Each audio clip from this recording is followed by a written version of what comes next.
నమస్తే మేడం. నమస్తే. రండి లోపలికి వెళ్దాం. చెప్పండి మేడం, మీరు మాకు ఏ విధంగా హెల్ప్ చేయాలనుకుంటున్నారు? వీళ్ళల్లో ఒకరిని దత్తత తీసుకుందాం అనుకుంటున్నాను. దత్తత? ఏం ఇక్కడ దత్తత ఇవ్వరా? దత్తత అనే మాట చాలా కొత్తగా ఉందమ్మా. నాకు అమ్మ లేదు, అందుకే వీళ్ళల్లో ఒకరిని పెంచుకుందాం అనుకుంటున్నాను. అలాగా, పదండి చూద్దురుగా.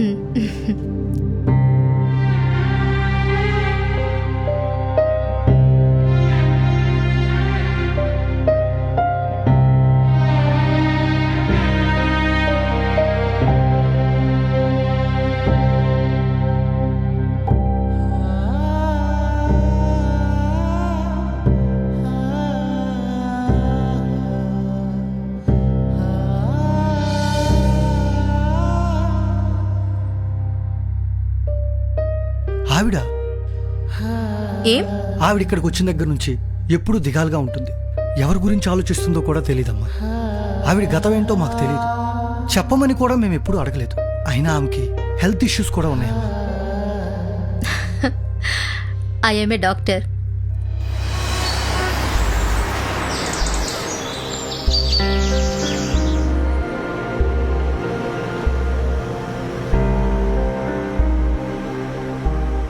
అమ్మా, మీదే ఊరు?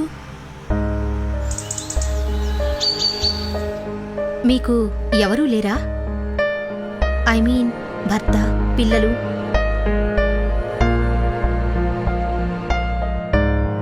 అట్లీస్ట్ మీ పేరైనా చెప్పండి. రమ్య, రమ్య, బాక్స్ రెడీయా? వస్తున్నానండి. ఏమండి, మన పెళ్లి రోజుకి చీర కొంటానన్నారు. కొత్త చీర కట్టకపోతే పెళ్లి పెటాకులవుతుందా? పోనీ సినిమాకైనా వెళ్దామండి. ఆఫీస్ పనులతో చస్తా ఉంటే నీకు సినిమాలు, చీరలు, శిఖరాలు. చాలే చిన్ని. చేస్తున్నాను డాడీ. అమ్మకు బాయ్ చెప్పమ్మా. Bye mummy. Bye. Bye mummy.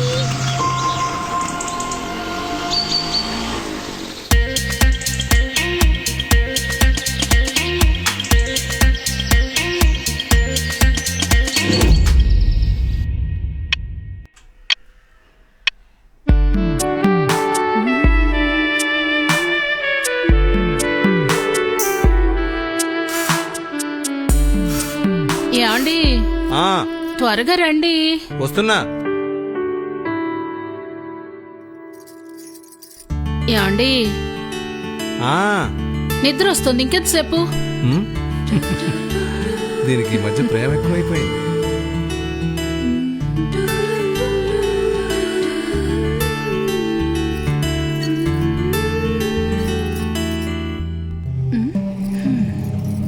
అదేంటి పడుకునేదాన్ని తీసుకొచ్చారు? నిదట్లో ఉలికి పడలేసి ఏడుస్తుంది.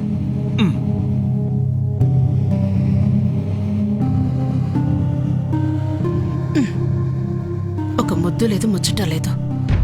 ఎతవ జీవితం.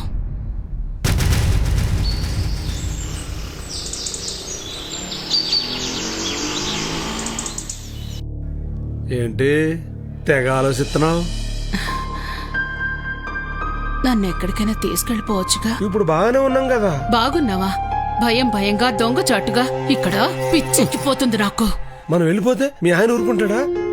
పిల్లని ఎదుర్కొంటూ వచ్చేస్తాడు కదా. ఎక్కడికొస్తాడు? పాప ఉండదు, వాడు ఉండడు.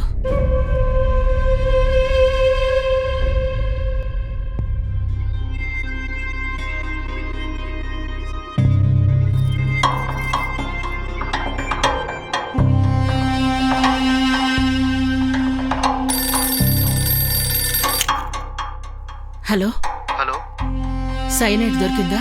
చాలా కష్టపడి సంపాదించాను. ఎలా ఇస్తావు? పాలల్లో కలిపిస్తాను. చిన్ని, ట్యూషన్ బాగా చెప్తున్నారమ్మా? నా డాడీ. సరిగ్గా అర్థమవుతుందా? అవుతుంది డాడీ. నెంబర్ 1 గా చదవాలమ్మా. 2² - A².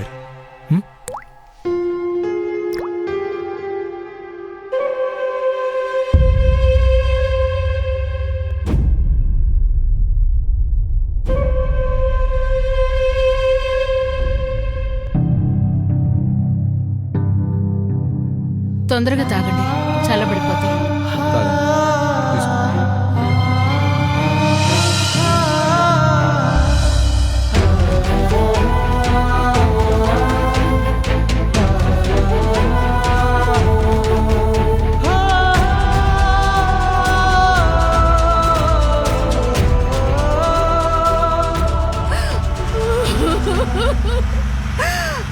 లాంటి భర్తని, బంగారం లాంటి కూతుర్ని చంపుకున్నాను.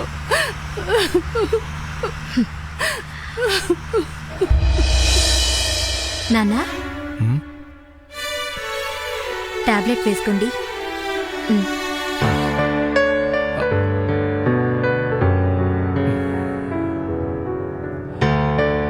మరి హాస్పిటల్ టైం అవుతుంది, నేను వెళ్ళరానా? అలాగే. సౌమ్య, అమ్మ గుర్తుకొస్తుందిరా. అమ్మ చేసిన తప్పుని ఇంకా మర్చిపోలేదా? తను అలా వెళ్ళిపోవడానికి నేను ఒక కారణంరా. అంటే అన్నీ మర్చిపోయి తను ఇన్నేళ్ల తర్వాత తిరిగొస్తే యాక్సెప్ట్ చేసేస్తారా? చేస్తానమ్మా.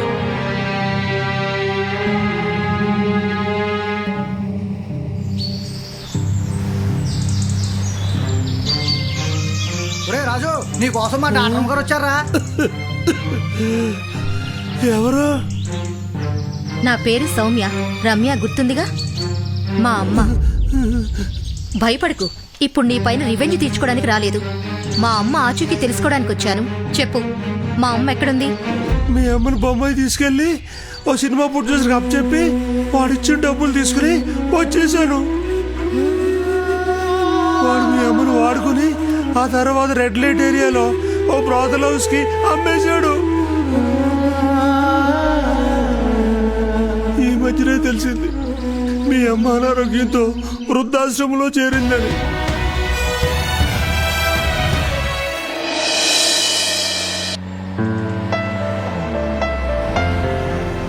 అమ్మా, మన ఇల్లు వచ్చింది.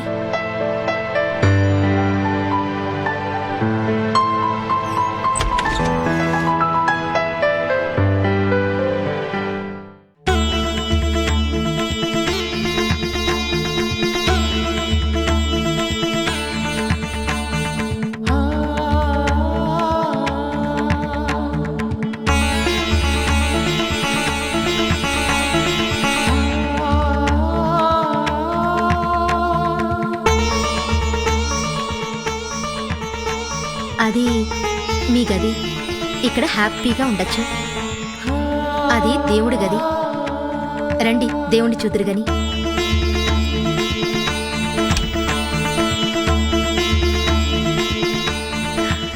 నాన్న, ఏంటమ్మా?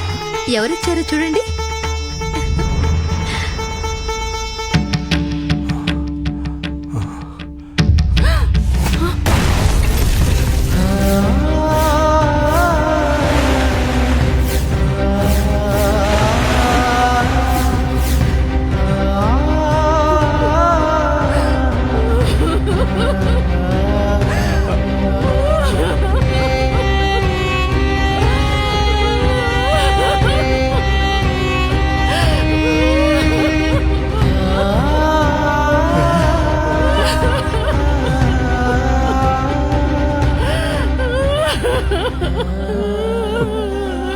ఇన్నాళ్ళు మేము చనిపోయామనుకున్నావు కదా, ఆ రోజు నువ్వు ఫోన్లో సైనైడ్ దొరికిందా?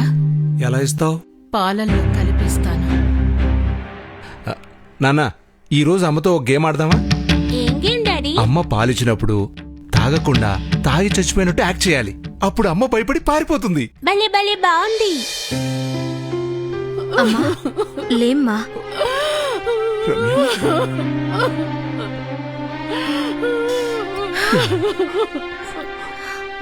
నాన్న కోలుకోవాలంటే ఇవ్వాల్సింది ట్రీట్మెంట్ కాదమ్మా, నిన్ను. హ్యాపీనా నాన్న?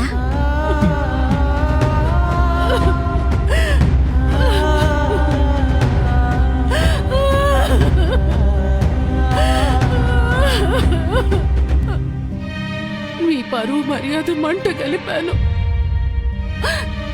పాలల్లో విషం కలిపాను. క్షణికమైన సుఖం కోసం పరాయి మగాడితో చెయ్యి కలిపాను.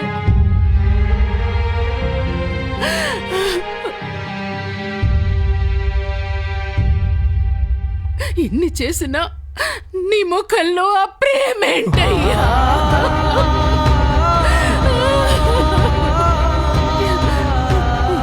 తట్టుకోలే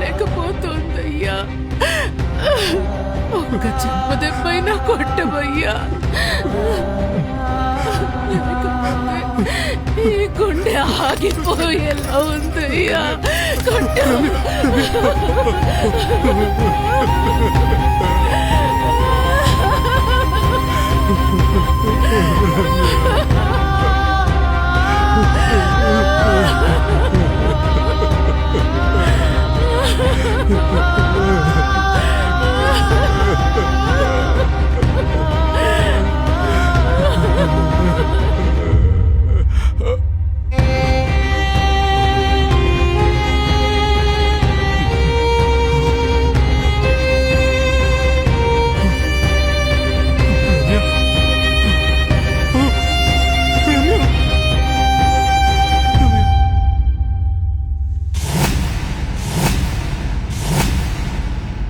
ప్రస్తుత సమాజంలో కొంతమంది మన సాంప్రదాయాల్ని, నైతిక విలువల్ని వదిలిపెట్టి క్షణికమైన శారీరక సుఖం కోసం వివాహేతర సంబంధాలు పెట్టుకొని తమ జీవిత భాగస్వాముల్నే కాదు, అభం శుభం తెలియని పసిపిల్లల్ని కూడా దారుణంగా చంపుకుంటూ సమాజానికి ఒక మాయని మచ్చగా మిగులుతున్నారు. ఈ మధ్యకాలంలో ఇలాంటి నేరాల సంఖ్య 733 అనేది సామాజిక మాధ్యమాల్లో వైరల్ అవుతున్న వార్త. 7 అంటే 7 అడుగులు సంబంధంతో, 3 అంటే 3 ముళ్ల బంధంతో, మరొక 3 అంటే 3 రాత్రుల పవిత్ర సంగమంతో వధూవరులు ఒక్కటై ఆలుమగలుగా అన్యోన్యంగా జీవితాంతం మెలుగుతూ ఉండడమే ఈ 733 సంఖ్యకి మేం చెప్పే కొత్త అర్థం.